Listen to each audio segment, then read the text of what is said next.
đâu chúng ta quen bên xa mùa Noel đâu anh dắt em vào tình yêu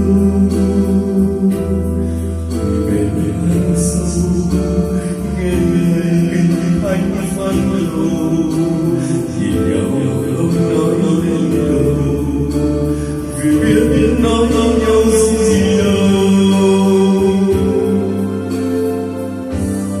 Mùa Noel qua chúng ta chưa thấy xa hẹn nhau năm mới khi gió sinh về nơi mình chào cho nhau hoa lòng nhận quên hương hồng dìu nhau sẽ lên đầu bên nhau buồn buồn anh ơi.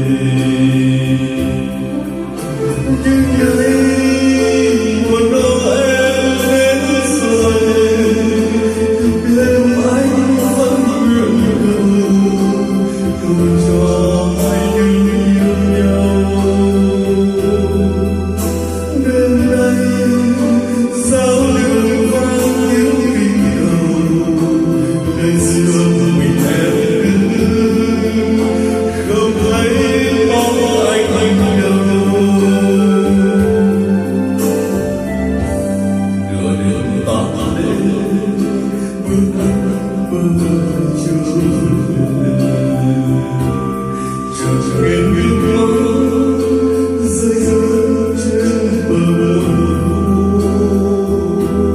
rồi Noel qua nhưng mong đường đã xa rồi.